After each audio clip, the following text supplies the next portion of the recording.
Hello everyone, this is Carlos and today I'm going to give you a power curve tutorial. To talk about the power curve tutorial, I'm going to have the RP3 hooked into the computer with a big screen so we can see the numbers and the power curve bigger. So what do we think when we talk about power curve? Power curve, as you can see over there, is a mountain and that's called a power curve.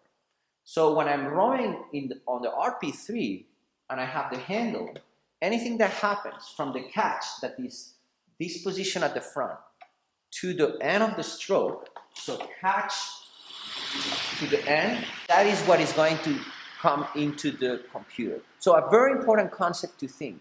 The machine doesn't see you. The machine, the RP3 doesn't know who you are. The only thing it's going to do is reflect. What do you do over your power application drive into the computer with a shape of a mountain and numbers, and that's what we're going to learn today about. This is the power curve, the mountain of my last stroke. Catch, released, end of the power application. The curve is over the drive. It builds power and it dies. Area inside of the curve is the work effort, the effort I put into that stroke, that power curve. So what do you want is, you want to see a mountain growing and then it will die. That's a good shape of mountain or power curve. So the axis on the bottom is the stroke length. Is how long you are moving the boat, the flywheel, how long the blade is pushing in the water. The force, the vertical axis, is in newtons, is the force application. So it's how hard you are working behind that blade, behind the flywheel. So what is a good mountain? Is a mountain that is very thick and very tall, big, okay? What do we want also is we want a mountain that always is pushing out, so we are always producing pressure in front of the blade or on top of the flywheel. Those numbers over here are going to show and talk and describe what's happening on the mountain of the power curve. First one, I have energy per stroke.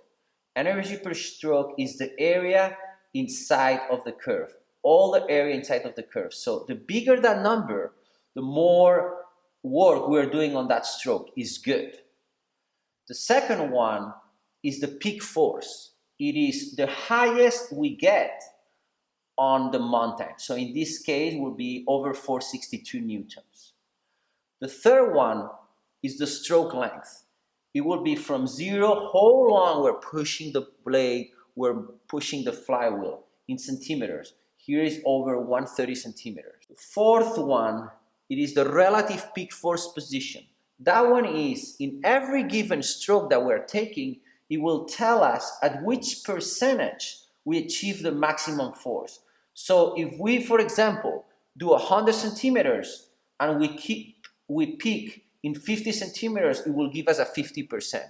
If we do 120 centimeters and we peak at 60 centimeters, it will still give us a 50%. And the bottom three are talking about the regular splits we get on an erg, the stroke rate, the split 500 meters, and the time we have been rowing. As rowers, we always hear the same thing from the coaches. Row longer, row harder. And why we hear those things? Because those things, I believe, are related to more speed. So how can we see that on the mountain power curve? As we said, the first number, that is the joules per stroke, that is the work, is the area inside of the curve.